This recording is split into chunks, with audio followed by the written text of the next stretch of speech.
வணக்கம் நண்பர்களே, welcome back to Epic Life. நான் உங்கள் வெற்றி கூட்டாளி. பள்ளிக்கூடம் சொல்லித்தராத பணத்தின் பாடங்கள் அப்படிங்கிற இந்த புத்தகத்தில் இருக்கக்கூடிய ஒவ்வொரு பாடத்தை நம்ம தொடர்ச்சியாக ஒவ்வொரு வீடியோ மூலமாக நம்ம பார்த்துக்கிட்டு இருக்கிறோம். இது 11வது பகுதி. இந்த பகுதியில் இந்த புத்தகத்திலிருந்து 3 பாடங்களை நாம் பார்க்க இருக்கிறோம். Lesson 23, pay all your bills on time every single month. உங்களுக்கு வர பில்ஸ் இருக்குது இல்லைங்களா, அதாவது நீங்கள் கட்டாயமாக நீங்கள் இந்த பணத்தை செலுத்தியே ஆகணும் அப்படின்னு சொல்லக்கூடிய விஷயங்கள். இப்போ உதாரணத்துக்கு இபி பில் இருக்குது அப்படின்னா இபி பில்லை நம்ம செலுத்தணும். சில பேருக்கு இன்சூரன்ஸ் அப்படிங்கிற ஒரு விஷயம் இருக்கும். சில பேருக்கு வெஹிக்கிள்ஸ் வச்சுருக்கிறாங்க அப்படின்னா அதுக்கான ஒரு இன்சூரன்ஸ் அல்லது அதுக்கான மெயின்டெனன்ஸ்க்கான தொகை. சில பேர் இந்த கிரெடிட் கார்டு பயன்படுத்துவாங்க. கிரெடிட் கார்டு பயன்படுத்துறதுனால அவங்க மாதம் அந்த தொகையை செலுத்த வேண்டியது இருக்கும். இந்த மாதிரி உங்களுக்கு வரக்கூடிய அந்த பில்ஸ் இருக்குது இல்லைங்களா, இதை அந்த சரியான நேரத்தில் கட்டி முடிச்சிடுங்க. அதை தள்ளி போட்டுக்கிட்டே இருக்காதீங்க. அல்லது ஏதோ ஒரு சோம்பேறித்தனத்தினால ஒரு பர்டிகுலர் பில்லை பே பண்ணுறதுக்கு தவிர்க்கிறதுக்கு முயற்சி பண்ணாதீங்க.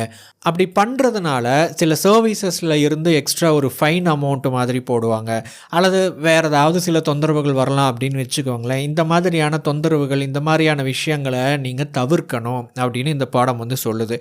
இது பணத்தை மிச்சப்படுத்துறதுக்கு அப்படிங்கிறத தாண்டி உண்மையாகவே நாம் பணத்தை எந்த அளவுக்கு கையாளுறோம் அப்படிங்கிற அந்த ஒரு பர்டிகுலர் விஷயம் இருக்குது இல்லைங்களா, அந்த மைண்ட் செட் இருக்குது இல்லைங்களா, அந்த மனநிலைக்கான ஒரு பாடமாகத்தான் நான் இதை பார்க்குறேன்.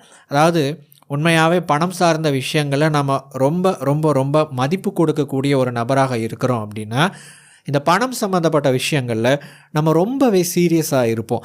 ஸோ நம்ம ரொம்பவே சீரியஸாக இருக்கிறோம் அப்படின்னு சொல்லிட்டு இந்த மாதிரியான விஷயங்களில், அதாவது நம்ம பணம் கட்டணும் அப்படிங்கிற அந்த பில்ஸ் மாதிரியான விஷயங்களில் நாம் சீரியஸாக இருக்கிறோம் அப்படின்னா நம்ம அதை கரெக்டாக மேனேஜ் பண்ணுறோம், நம்ம சரியாக இருக்கிறோம் அப்படிங்கிற ஒரு மைண்ட் செட்டை நாம் ப்ராக்டிஸ் பண்ணுறோம் அப்படின்னு அர்த்தம். அப்படி இல்லாத பட்சத்தில் சோம்பேறித்தனத்தினாலேயோ அல்லது அசால்ட்டாக அப்புறம் பார்த்துக்கலாம் அப்படிங்கிற ஒரு அந்த தன்மையிலையோ நம்ம இருக்கும்போது பணம் சார்ந்த இந்த விஷயங்களில் நாம் அவ்வளோ சீரியஸாக இல்லை அப்படிங்கிற இன்னொரு மனநிலையை நாம் ப்ராக்டிஸ் பண்ணிக்கிட்டு இருக்கிறோம் அப்படின்னு அர்த்தம். நம்ம எதை ப்ராக்டிஸ் பண்ணுறோமோ அது நம்முடைய லைஃப்பில் அதிகரிக்க ஆரம்பிக்கும். ஸோ இந்த மாதிரி நீங்கள் செலுத்த வேண்டிய அந்த பணம்னு வரும்போது சரியான நேரத்தில் எந்தெந்த விஷயங்களுக்கு பணம் கொடுக்கணுமோ அதை நேரம் தவறாமல் அந்த பணத்தை செலுத்துங்க. Lesson 24, review and keep all your receipt. இப்போ உங்களுக்கு ஒரு கடைக்கு போகிறீங்க, ஒரு சூப்பர் மார்க்கெட் போகிறீங்க, அங்கே நிறையா லிஸ்ட் ஆஃப் காய்கறிகள், மளிகை சாமான்கள் எல்லாம் வாங்குறீங்க. பில்லு கொடுப்பாங்க, ரெசிப்ட் கொடுப்பாங்க.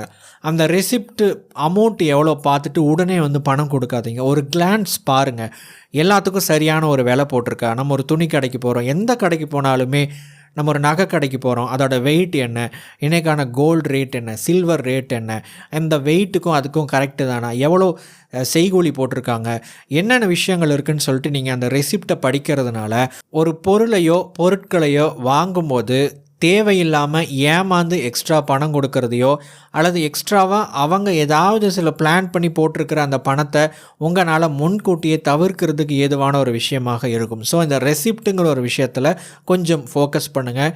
என்னென்ன விஷயங்கள் இருக்குது அப்படின்னு கவனிக்க ஆரம்பிங்க. Lesson 25, buy a car that fits in your current budget. நீங்கள் ஒரு வெஹிக்கிள் வாங்கணும்னு நினைக்கிறீங்க, ஒரு காரோ ஒரு பைக்கோ வாங்கணும் அப்படின்னு நினைக்கிறீங்க. இப்போ எல்லாமே ஒரு இஎம்ஐ ஆப்ஷன் அப்படின்னு வந்துட்டதுனால ஒரு டவுன் பேமெண்ட்னு ஒரு அமௌண்ட் இருக்கும். அந்த அமௌண்ட்டை மட்டும் நம்ம பே பண்ணிட்டோம் அப்படின்னா நம்ம ஒரு காரை ஓன் பண்ணலாம் அப்படிங்கிற ஒரு ஆப்ஷன் வந்ததுனால இன்றைக்கி பெரும்பாலும் நிறையா பேர்னால் அந்த காரையோ பைக்கையோ வாங்க முடியுங்கிற ஒரு சிச்சுவேஷன் உருவாயிருக்கு. ஒரு பக்கம் பார்த்தா இதில் சில நன்மைகள் இருக்குது, இன்னொரு பக்கம் பார்த்தா கண்மூடித்தனமாக, அதாவது நம்மளால் கையாள முடியாத ஒரு பட்ஜெட் இருக்கக்கூடிய ஒரு வாகனத்தை நம்ம வாங்கக்கூடிய இன்னொரு அபாயகரமான ஒரு விஷயமும் இதுக்கு பின்னாடி இருக்குது. அதாவது இப்போ இருக்கிற உங்களுடைய கரண்ட் சிச்சுவேஷனுக்கு தகுந்த மாதிரியான ஒரு வெஹிக்கிளை வாங்கணும். அந்த வாகனத்தோட விலை, அதாவது ஆன்ரோட் ப்ரைஸ் எவ்வளோ அப்படிங்கிறத தாண்டி நம்ம பே பண்ணக்கூடிய இஎம்ஐ, அதுக்கு நம்ம பண்ணக்கூடிய அந்த சர்வீஸ் சார்ஜ், இது எல்லாத்தையுமே மொத்தமாக நம்ம கால்குலேட் பண்ணும்போது இதை இது நம்முடைய பட்ஜெட்குள்ளே வருதா, அதாவது நம்முடைய வருமானத்துக்கும் நம்முடைய செலவுக்கும் போக மிச்சம் இருக்கக்கூடிய அந்த கார் அந்த பைக் அப்படின்னு சொல்லிட்டு வாகனத்துக்குன்னு நம்ம தனியாக ஒதுக்கி இருக்கிறோம் பார்த்தீங்களா, அந்த ஒரு பட்ஜெட்டுக்குள்ளே இந்த ஒரு வாகனம் ஃபிட் ஆகுதா அப்படின்னு பார்த்துட்டு வாங்குங்க. அப்படி இல்லைன்னா வெயிட் பண்ணிவிட்டு வாங்குங்க.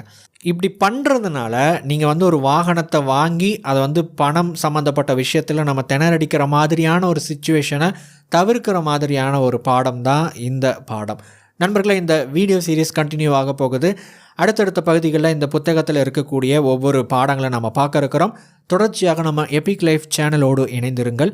அடுத்த வீடியோ பதிவில் மேலும் ஒரு பயனுள்ள தகவலோடு உங்களை சந்திக்கிறேன். தேங்க்ஸ் ஃபார் வாட்சிங்.